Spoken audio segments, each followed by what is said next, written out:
Friends, నేను మొదటి నుంచి చూస్తున్నాను ఆ తిరుమలనాథ డెవలప్మెంటు. ఫస్ట్లో చాలా మంచి ఎనర్జీ ఉంది అక్కడ. ఎర్త్ మీద పిరమిడ్ కట్టమని మెసేజ్ వచ్చింది, చాలా బాగా స్టార్ట్ అయింది. మధ్యలో స్ట్రక్ అయిపోయింది అనమాట, వర్క్ అయిపోయింది. మళ్ళీ అది ఎట్లా స్టార్ట్ అయిందంటే పత్రికారు చెప్పినట్టు ప్రతి పౌర్ణమికి వాళ్ళు అన్నదానం చేయడం మొదలుపెట్టారు. అలాగే లక్ష్మీ మేడమ్ ఆధ్వర్యంలో ప్రతి నెల 11 రోజులు 11 గంటలు ధ్యానం చేయడం మొదలుపెట్టారు.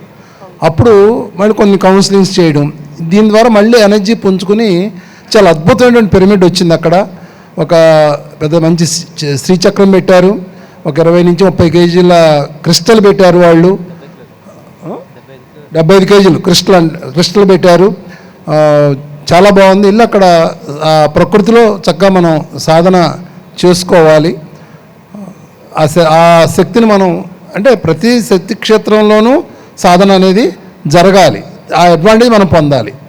నాగార్జున సాగర్ వెళ్ళాలి, కంపల్సరీ దానికి అటెండ్ అవ్వండి, దర్శించండి దాన్ని. Thank you.